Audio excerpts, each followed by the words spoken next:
The night shift at Deep Space Station Omega-7 was usually quiet. Most of the crew slept while automated systems scanned the endless darkness between stars. But at exactly 3:47 in the morning, everything changed. Communications Officer Mingy was halfway through her third cup of coffee when her computer started going crazy. Warning lights flashed across her monitor as strange signals flooded her equipment. She had been working at the station for 5 years and had never seen anything like this.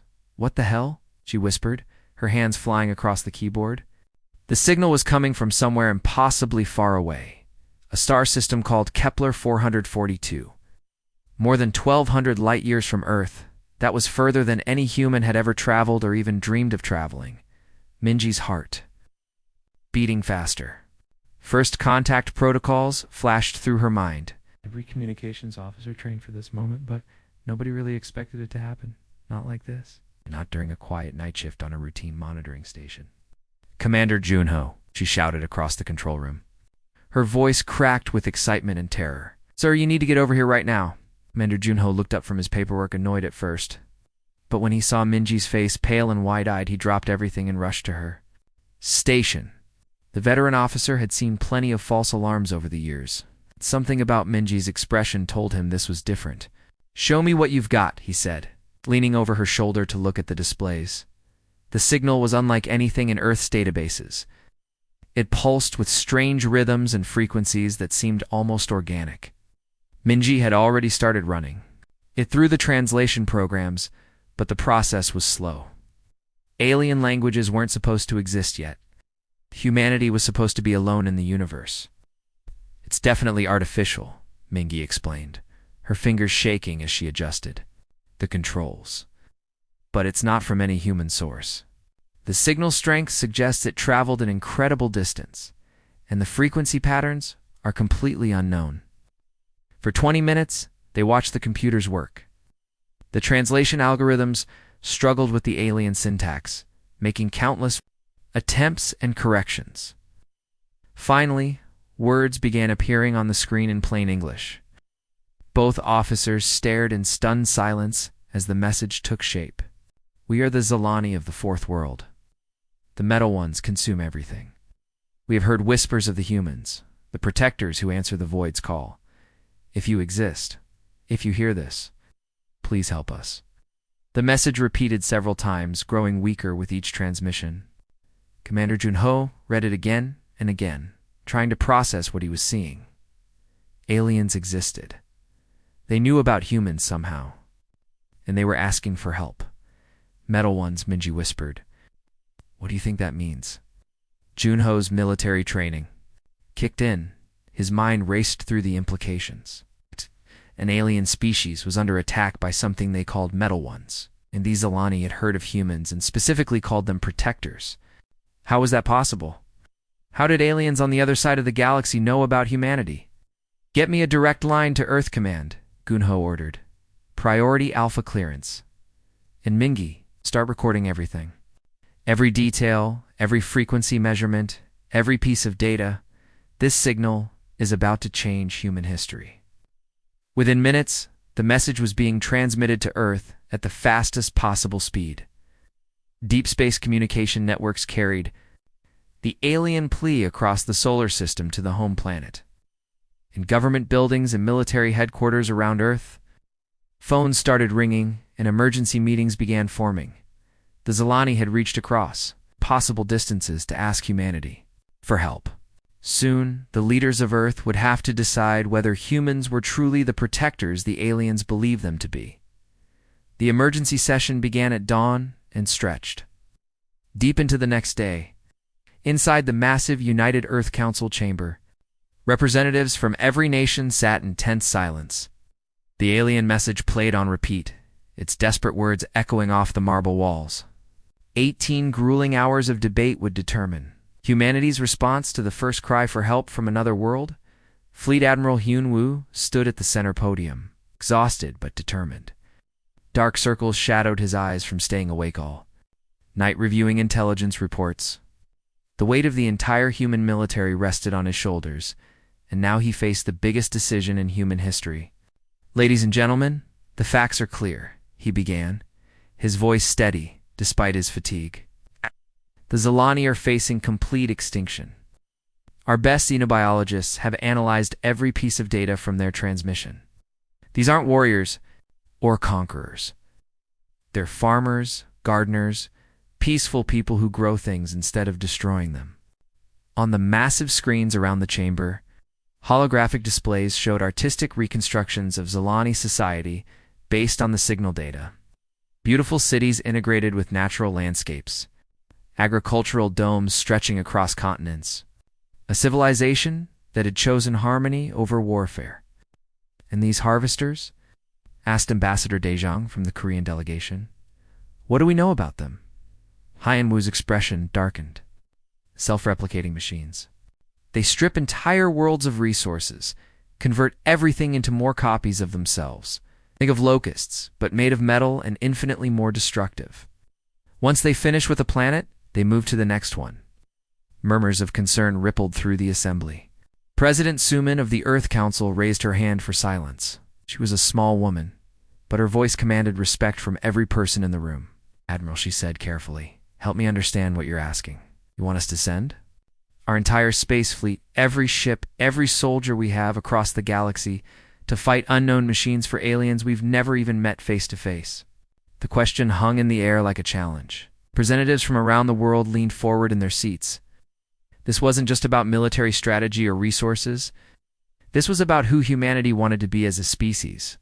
Hyunwoo took a deep breath, thought about his own children back home, playing in gardens that might one day face the same mechanical devastation.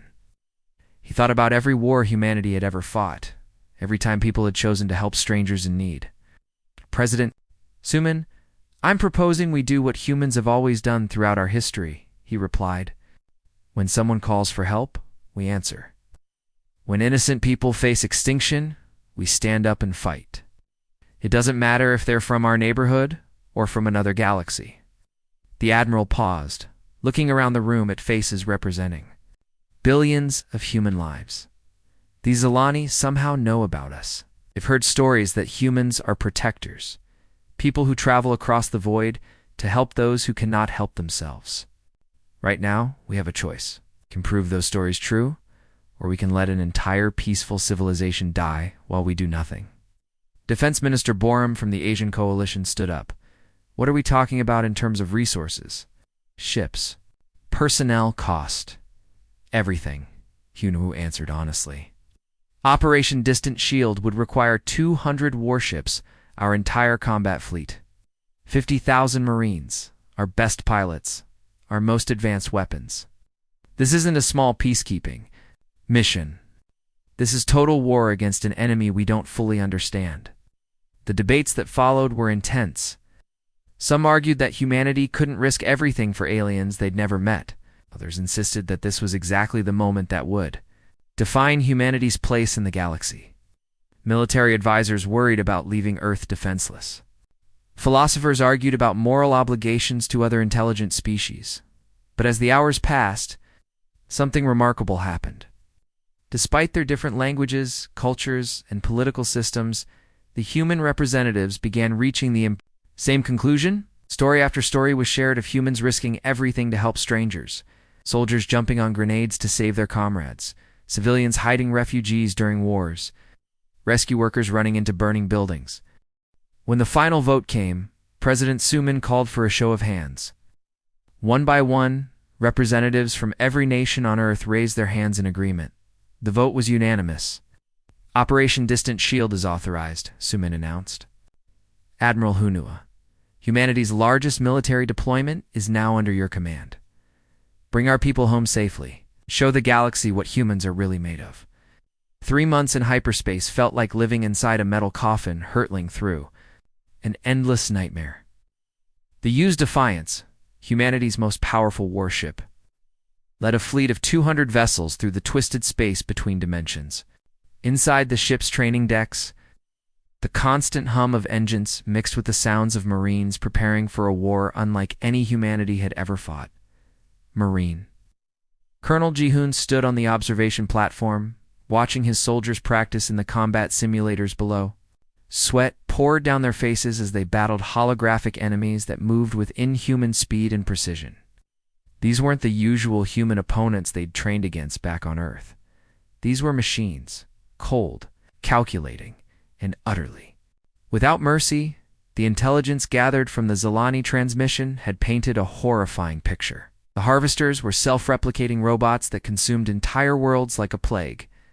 They would land on a planet, tear apart everything they found, and use the materials to build more copies of themselves. Cities, forests, mountains, oceans, everything became raw material for their endless expansion. Colonel, Sergeant Una, called out as she jogged up the stairs to the platform. In her hands, she carried a thick folder of tactical briefings and weapon specifications. Dark circles under her eyes showed she'd been working around the clock, just like everyone else on the ship. "What's the latest from engineering?" Ji-hoon asked, accepting the folder. The pages were still warm from the printer, filled with diagrams of modified weapons and new tactical approaches. "Good news, sir," Una reported, trying to sound optimistic despite her exhaustion. "Dr. Changman's team finished the plasma weapon modifications this morning. They've figured out how to make our standard rifle charges disrupt machine neural networks. Should scramble their coordination systems." Ji-hoon flipped through the technical specifications, nodding with approval.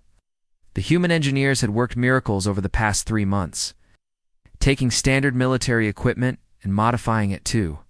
Fight an enemy made of metal and circuits instead of flesh and blood required completely new thinking. "Any word on the EMP grenades?" he asked.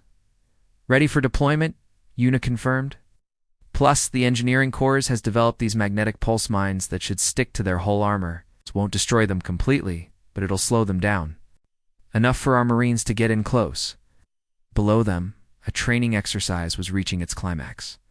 A squad of Marines moved through a holographic recreation of a Zilani city, fighting their way past simulated harvester drones.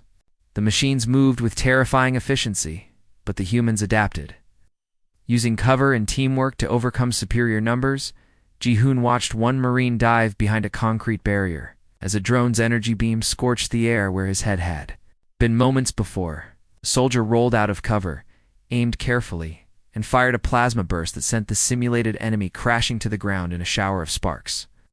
"Sir," Una said quietly, "can I ask you something? Do you really think we can win this? I mean, these machines have been conquering worlds for who knows how long. We're just one species flying across the galaxy to fight them."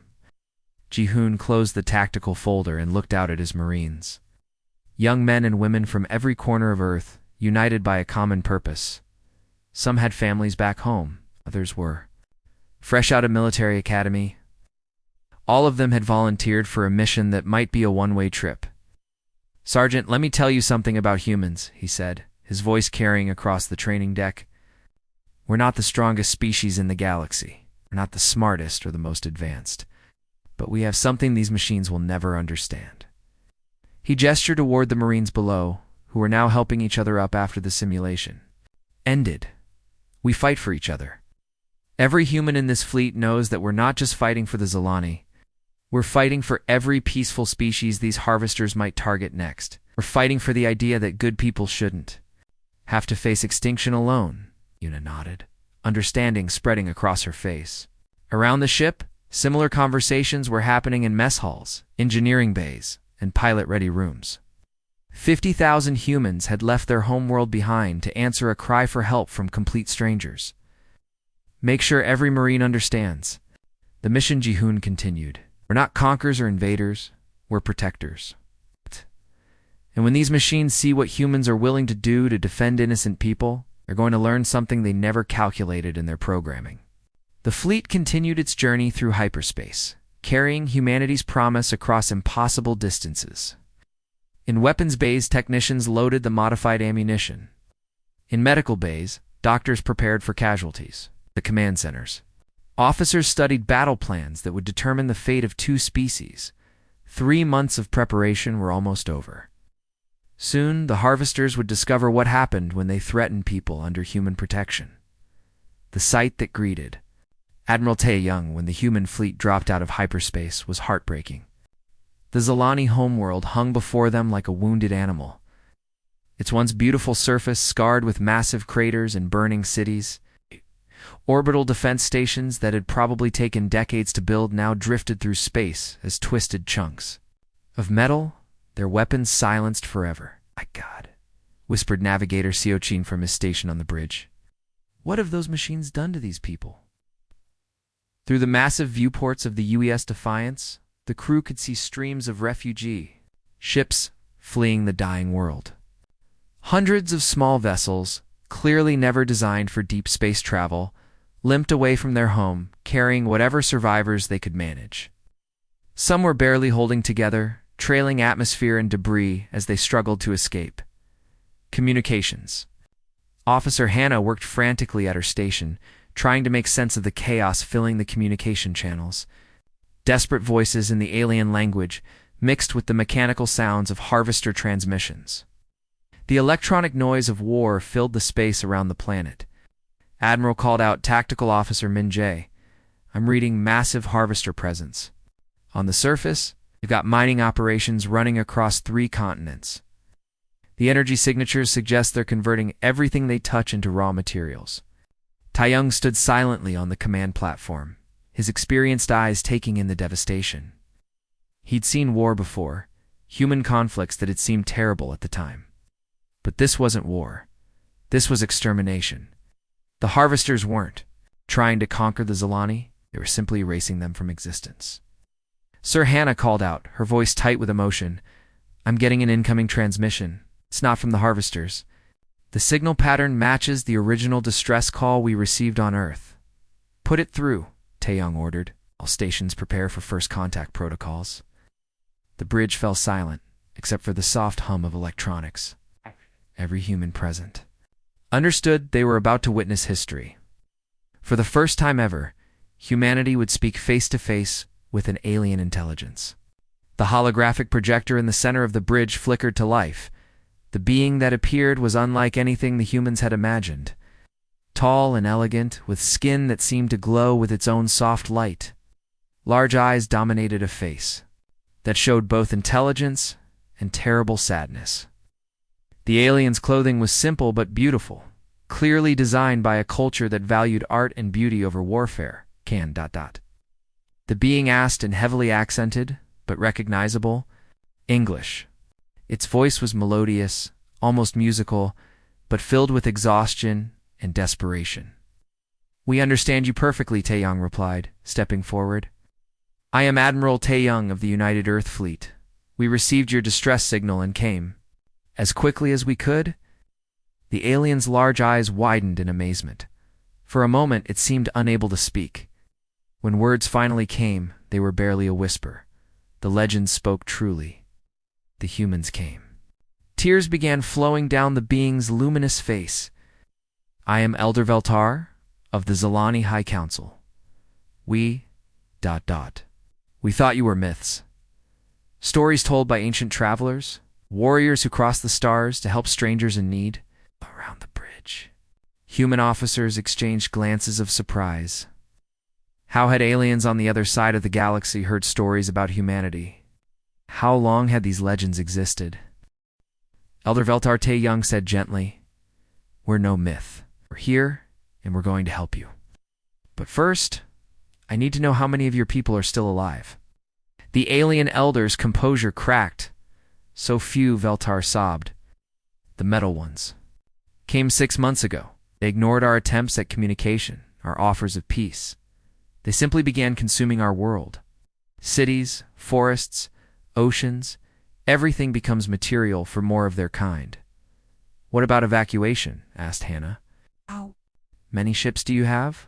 Not enough, Veltar replied. We were gardeners, builders, artists. We never prepared for war because we never believed such creatures could exist. Our ships were made for exploration and trade, not for carrying entire populations. Taeyong felt a familiar fire building. In his chest, it was the same anger that had driven him through years of military service, the fury that came when good people faced impossible odds. Elder Veltar, he said firmly, you're not facing this alone anymore, when you're not strangers. To us, any being that calls for help across the void is family to humanity. Through the viewport, more refugee ships could be seen struggling toward the outer system. Some were barely functional, held together by emergency repairs and desperate hope. But now they wouldn't have to face the darkness alone. How many warriors Did you bring? Beltar asked. Hope creeping into the musical voice. Taeyong smiled grimly. 200 ships. 50,000 Marines. And something these harvesters have never encountered before, humans who are angry about what they've done to your people. For the first time since the hologram had appeared, Elder Veltar seemed to stand straighter. The legends had been true. The protectors had come. The asteroid field between the fourth, fifth planets had become humanity's first battlefield against the harvesters. Captain Minho gripped his fighter's controls as he dove between massive floating rocks, his heart pounding with adrenaline. Behind him, Fighter Squadron 7 followed in tight formation, their engines screaming through the vacuum of space. "Contact ahead," shouted his wingman Jinwoo over the communication system. 3 harvester drones, moving fast. The enemy fighters looked nothing like human ships. They were angular, geometric nightmares of black metal and glowing red sensors. No curves, no beauty, just pure mechanical efficiency designed for one purpose: destruction. They moved with an eerie coordination that sent chills down Minho's spine. "I see them," Minho replied, his finger hovering over the weapon trigger. "Remember your training, people. These things share information instantly. What one learns, they all learn." The first engagement was brutal and quick. Human plasma bolts lit up the darkness as the two sides clashed among the ancient asteroids. The harvester drones moved with perfect precision, their weapons firing in calculated patterns designed to eliminate maximum targets with minimum effort. But the humans were different. Where the machines used cold logic, the pilots used instinct, creativity, and pure stubborn determination. Jinwoo rolled his fighter underneath a massive asteroid, using the rock as a shield while he lined up his shot. His plasma cannon erupted, catching a harvester drone in its flank and sending it spinning into space debris. "Got one," he cheered over the cum. "These metal bastards bleed just like anything else." More harvester ships emerged from deeper in the asteroid field. Not just fighters now, but larger vessels, cruisers and destroyers that dwarfed the human fighters. Their weapons were larger, their armor thicker, their coordination even more terrifying. "Command ship, at 2 o'clock. Jinwoo's voice crackled. With static as enemy jamming tried to disrupt their communications. "It's huge, and it's adapting to our attack patterns." Minho could see what his wingman meant. The Harvester command vessel was analyzing every move the human fighters made, adjusting its defensive systems in real time, where their first attacks had found weak spots. Now, the enemy's shields were perfectly positioned. Where they had used surprise, now the machines anticipated their every move. "Then we give it something new to adapt to," Minho replied grimly. Instead of pulling back like any sane pilot would do, he pushed his fighter's engines to maximum and dove straight toward the massive harvester ship. "Minho, what are you doing?" Jinwoo called out in alarm. "That's suicide." "No," Minho answered, his fighter racing between the command ship's weapon arrays. "That's human." Behind them, the main human fleet finally arrived in the asteroid field with thunderous fury. Admiral Taeyong's massive warships opened fire with every weapon they possessed. Plasma cannons that could crack open moons lit up space with brilliant flashes. Missile salvos streaked between the asteroids like deadly fireworks. The sound of war filled the vacuum. Not actual sound, but the electromagnetic screams of energy weapons and the vibrations of massive explosions. The harvesters had expected another easy conquest. They'd calculated the resistance they would face based on their previous victims, peaceful species with limited military capability. Their programming had prepared them for frightened civilians and obsolete defense systems. Instead, found humanity. The human fleet fought with a ferocity that the machine's programming had never encountered. When harvester ships tried to retreat and regroup, human destroyers chased them into the asteroid field. When the enemy attempted to coordinate their attacks, human electronic warfare specialists jammed their communications. When individual harvester vessels tried to self-destruct rather than be captured, human boarding parties stormed aboard to stop them.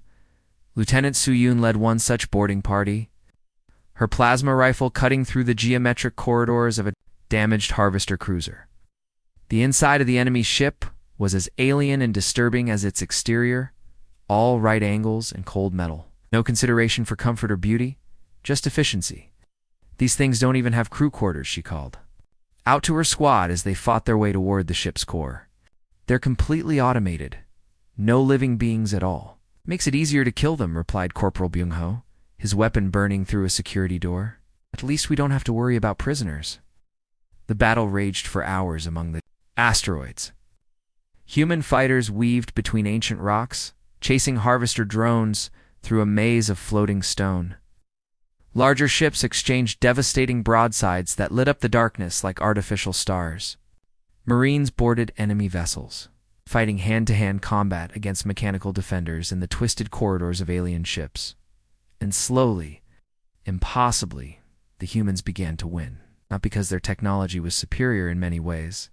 The harvesters had better weapons and stronger armor. But because the machines had one fatal weakness, they could only adapt to patterns they understood. Humans didn't fight with patterns. They fought with courage, creativity, and the unshakable belief that some things were worth dying for. And that was something no machine could ever calculate or adapt to. The moment that changed everything happened at 14:37 hours. Ship time. General Seojin was studying tactical displays on the bridge of his command vessel when the communications officer's voice cut through the battle chatter like a knife. "Sir, we're receiving multiple distress signals from Zalani evacuation ships. The harvesters are breaking off from our fleet engagement and targeting the civilian transports." Seojin's blood turned cold as the main screen shifted to show what was happening. Far from the main battle, a group of defenseless Zalani refugee ships was struggling toward the outer system. These weren't military vessels, they were converted cargo haulers, passenger shuttles, even personal spacecraft pressed into service to save as many lives as possible, and the harvesters were hunting them. The mechanical predators moved through. The refugee convoy, like wolves among sheep. Their precise weapon systems tore through civilian ships that had no shields, no weapons, no way to fight back. Seojin watched families die on his screen. Alien families, but families nonetheless. "Those monsters," whispered Tactical Officer Yojin, her voice shaking with rage. "They're not even taking prisoners or harvesting materials. They're just killing them." Something deep and primal awakened in every human who witnessed the slaughter. This wasn't warfare anymore. This was murder of the most innocent kind. The systematic execution of refugees who had done nothing wrong except try to survive. Seojin's jaw clenched so tight it hurt. His hands formed fists as he watched another Zalani transport explode in silent fire. Inside his chest, something that had been carefully controlled and professional suddenly burst free like a dam breaking. "All units," he commanded, his voice carrying across the entire fleet communication network. "All units, weapons free. Full engagement protocols. Show these machines what happens when they target innocent people." The change in the human fleet was immediate and terrifying. What had been a controlled military operation suddenly became something much more personal. Fighter pilots who had been conserving ammunition now emptied their weapons into every harvester they could find. Cruiser captains who had been following careful tactical plans threw caution aside and charged directly into enemy formations. Marine. Lieutenant Yunha felt that same fury burning in her chest as she led her squad through the corridors of a captured harvester ship. The vessel's interior was a maze of metallic passages and geometric chambers, all sharp angles and cold efficiency. No art, no comfort, no sign that these machines understood anything about life or beauty. "Move fast. Stay together," she called out to her soldiers as they advanced deeper into the enemy ship. These things killed civilians, children, families just trying to escape. Her plasma rifle cut through the darkness, its energy beam burning holes through mechanical defenders that emerged from hidden alcoves. Each shot was precise, deadly, and filled with the concentrated anger of someone who had seen too much innocent suffering. "Contact ahead," shouted Corporal Dongman from the front of the formation. Multiple drones, moving to intercept the harvester. Defense units were perfect examples of mechanical warfare, coordinated, efficient, and utterly without mercy. They moved with mathematical precision, their weapons firing in calculated patterns designed to eliminate maximum targets with minimum waste of ammunition. But they had never faced humans fighting for something larger than themselves. Unisquad didn't move like a military unit anymore. They moved like a family protecting their own children. When Dongmin got pinned down by enemy fire, Private Jiang threw herself into harm's way to give him cover. When the squad's medic got wounded, every other Marine fought twice as hard too. Protect him, for every civilian they killed. Shh! Yun shouted as she charged a group of mechanical defenders, her weapon blazing. The battle cry was picked up by her squad, then echoed through the communication channels to other boarding parties throughout the ship. The machines had calculated many possible scenarios. When they began their invasion of Zilani space, they had prepared for military resistance, civilian panic, even desperate last stands by dying civilizations. Their programming contained thousands of tactical responses to every form of opposition they had ever encountered, but they had never calculated the fury of humans protecting the helpless. They had never faced warriors who fought not for territory or resources, but for the simple principle that innocent people should not die alone and afraid. Throughout the Zilani system, human forces pressed their attack with newfound intensity. Captain Wanho led his destroyer through a formation of harvester cruisers, his weapons blazing constantly. When his ship's armor was breached and half his crew wounded, he didn't retreat. Instead, he ordered emergency power to weapons and continued firing until every enemy vessel in range was destroyed. On the planet's surface, Colonel Jahun's Marines fought through the ruins of a Zilani city, rescuing survivors from collapsed buildings while fighting off mechanical drones. When they found a shelter full of Zilani children who had been hiding for weeks without food, the human soldiers shared their own rations without hesitation. The harvesters had made a critical error. In their programming, they had assumed that all biological species would react to threat with fear and self-preservation. They had never encountered a species that became more dangerous when fighting for others rather than themselves. They were learning that lesson. Now, written in plasma fire and human determination across the dark of space. Forehead. As he worked frantically at an alien computer terminal, the machine's interface was unlike anything human technology had ever produced. No keyboards, no screens, just geometric patterns that shifted and pulsed with data flows that seemed almost alive. How much longer? He called out to his team, his hands dancing across the alien controls. Around him, 5 of humanity's best computer technicians worked with desperate intensity. Their portable equipment jury-rigged to connect with technology that shouldn't have been compatible at all. Upload at 60%, reported technician Su Yang from her position at a secondary terminal. Her voice was steady, but sweat beaded on her face as she monitored the virus insertion. The system's fighting us, sir? It's trying to isolate the infected nodes? The ship shuddered violently around them as another explosion rocked its hull. Somewhere above, human Marines were fighting a desperate battle to hold the engineering section against harvester security drones. The sound of plasma weapons echoed through the metal corridors like thunder in a tin can. 65%, Su Yang continued, her fingers flying over her equipment. Sir, I think it's working. Virus is spreading to connected systems faster than their firewalls can adapt. Doyen allowed himself a moment of grim satisfaction. The virus had been his idea, a simple but elegant solution to the harvester's greatest strength. The machines shared everything instantly through their networked consciousness. Information, tactics. Even individual experiences flowed between every unit in their fleet, like blood through a body. But that perfect connection was also their weakness. If you could inject something malicious into one part of the network, it would spread to every connected system before the collective mind could stop it. 70%, called out Technician Chang Ho from across the room. The carrier protocols are holding steady. They're not detecting the payload yet. Outside the engineering section, the battle for the ship raged on. Marine Lieutenant Qiang Jie held the main corridor with her squad, their plasma rifles creating a wall of deadly fire that kept the mechanical defenders at bay. Every few minutes, another wave of spider-like drones would emerge from the ships, ventilation systems, only to be cut down by human weapons. "How much longer do you need?" she called out to the engineers over her shoulder. 5 minutes, Dogen replied, not looking up from his work. "Maybe less if this upload speed holds." Meanwhile, on the planet's surface, the real reason for humanity's fight was playing out in the ruins of Zilani cities. Colonel Ji-hoon led his Marines through collapsed buildings and debris-filled streets, searching for survivors among the devastation. The harvesters had left behind.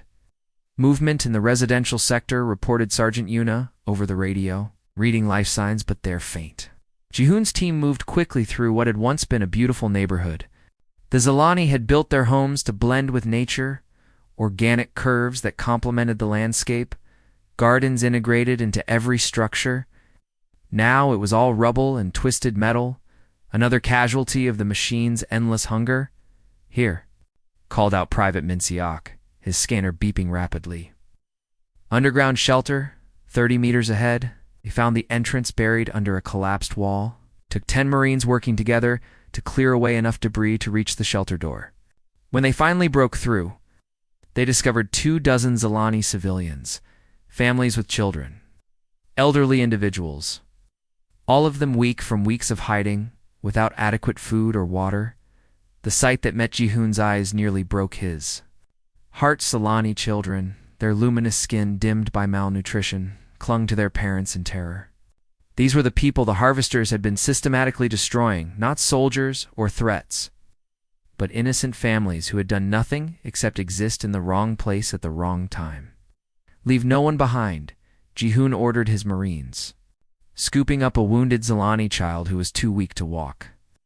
The small being weighed almost nothing in his armored hands, its large eyes filled with a mixture of fear and desperate hope. Back on the captured ship, the virus upload reached its critical moment. 85%, Suyang announced. 90%, sir. It's spreading faster now. System's trying to shut down to prevent further infection, but it's too late. 95%, added Chang Ho excitedly. The carrier protocols are dissolving. The payload is activating across their entire network. Doyan watched his displays as the virus took hold of the Harvester collective consciousness. It wasn't designed to destroy their systems completely.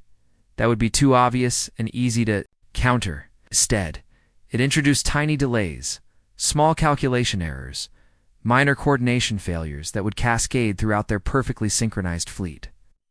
100%, Suyang announced. The virus is active and spreading to every connected system in their network. The effect was immediate and devastating. Across the Zilani system, Harvester ships that had been moving in perfect coordination suddenly began to falter. Fighter formations broke apart as pilots received conflicting orders. Cruisers fired on empty space where their targeting systems thought human ships should be. The mechanical precision that had made them so terrifying became a liability as small errors multiplied into major failures. On the planet's surface, Ji-hoon watched as the massive Harvester mining platforms suddenly stopped working. The giant machines that had been systematically consuming the Zilani landscape ground to a halt, their coordination systems overwhelmed by cascading malfunctions. Colonel Yuna's voice over the radio, filled with amazement. "The machines are shutting down. All across the city, they're just stopping." Ji-hoon looked down at the Zilani child in his arms. The small being's eyes were no longer filled with despair, but with something that had been absent from this world for months: hope. The tide of war had finally turned. But the battle was far from over. The EU's defiance hung in space like a wounded giant, her hull breached in dozens of places and emergency lights flickering across her scarred surface. Admiral Tae-young stood on the bridge, surrounded by the sounds of a dying ship, alarms blaring, systems failing, and the constant hiss of escaping atmosphere from damaged sections. Through the massive viewport ahead, the Harvester mothership dominated the view. It was a monstrous thing, 10 times larger than any human vessel, its dark metal surface covered in weapon arrays and harvesting equipment. This was the brain of the machine collective, the central processing unit that coordinated every harvester operation across the galaxy. Damage report, Taeyong called out, though he could already see the answer written on his crew's faces. Hull breaches on decks 7 through 15, reported Chief Engineer Wanbin, his voice tight with exhaustion. Light support is failing. In half the ship? Main engines are at 30% power and dropping? Sir, we're not going to make it back to Earth. Around the bridge, the crew worked with quiet determination despite knowing their ship was dying. These were professionals who had dedicated their lives to protecting humanity. And now they faced the ultimate test of that dedication. Navigation Officer Chae-young looked up from her console, her young face calm despite the circumstances. Sir, I've calculated a ramming course for the mothership. If we can hit their central core at full speed, the explosion should disable their command systems. Tae-young studied the tactical display, his experienced mind running through the possibilities. The virus had damaged the Harvester fleet badly. But as long as their mothership remained operational, they could rebuild and adapt. More human lives would be lost, and other peaceful species would face the same fate as the Zilani. What about the crew? He asked quietly. Evacuation pods are damaged, Wanbin reported. We could maybe get 50 people off the ship, but not the full crew of 800, and someone needs to stay behind to guide the ramming run manually. The bridge fell silent, except for the sounds of failing systems. Every person present understood what this meant. To save the Zilani, to stop the Harvesters from spreading to other worlds, someone had to make the ultimate sacrifice. Chae-young said quietly, her voice steady, despite the tears in her eyes. The crew is ready. We all volunteered for this mission, knowing we might not come home. And this is why we came. Tae-young looked around at his bridge crew, young officers who had left families and loved ones behind to answer an alien distress call. Communications Officer Hannah, barely 25 years old, was still coordinating with the evacuation shuttles, trying to save Zilani civilians. Tactical Officer Min-jae had been working for 36 straight hours, ensuring every human weapon was used to maximum effect.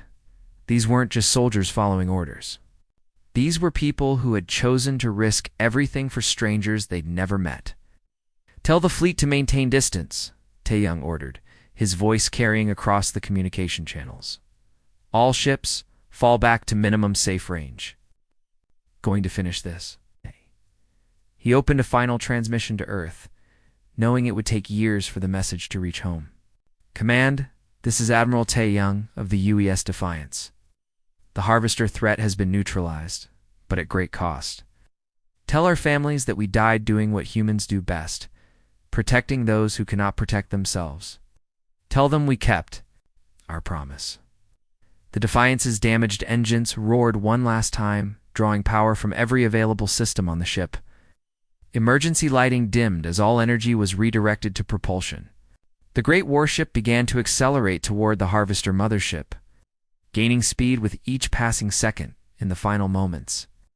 Tae-young thought about his daughter back on Earth. She was only 12 years old, too young to understand why. Her father had traveled across the galaxy for aliens she'd never heard of. But someday, when she was older, perhaps she would understand that some things were worth any sacrifice. All hands, brace for impact, he announced over the ship's communication system. It has been an honor serving with all of you.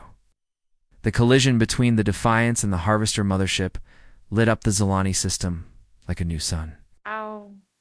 The explosion was visible from the planet's surface. A brilliant flash that marked the end of the machine invasion and the sacrifice of 800 human lives. Across the system, the effect was immediate. Harvester ships that had been regrouping and adapting suddenly fell silent as their command structure disintegrated. Without the mothership's coordination, the individual machines began to retreat, their collective consciousness broken.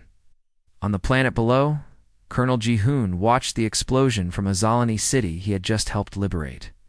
In his arms, he still carried the wounded Zilani child he had rescued from the rubble. The small being looked up at the bright flash in the sky and asked in its musical voice, "What was that?" That, Ji-hoon replied, his voice thick with emotion, was what humans do when good people are in trouble. We make sure they're safe, no matter the cost. The remaining Harvester ships fled into deep space, their invasion shattered by human sacrifice and determination. The Zilani were free, But freedom had come at a price that would be remembered across the galaxy for generations to come. The legend of humanity had been written in fire and sacrifice among the stars. 6 months after the Battle of Zilani Prime, Ambassador Youngman stood on the observation deck of the newly rebuilt Zilani Capitol building, watching a sight that would have seemed impossible just a year ago. In the plaza below, human and Zilani children played together in the afternoon sunlight, their laughter echoing off the beautiful architecture that blended alien design with human engineering techniques. The Zilani had rebuilt their world with remarkable speed, but it wasn't the same place it had been before the harvesters arrived. Now human defense installations dotted the landscape alongside Zilani gardens. Earth-designed shield generators protected the major cities, while joint human-Zilani research facilities worked to develop new technologies that both species could benefit from. It's incredible how quickly they've adapted, Youngman murmured to himself, watching a group of human marine children teach Zilani youngsters how to play an Earth game called soccer. The alien children's luminous skin glowed brighter when they laughed, creating a beautiful light show that delighted their human friends.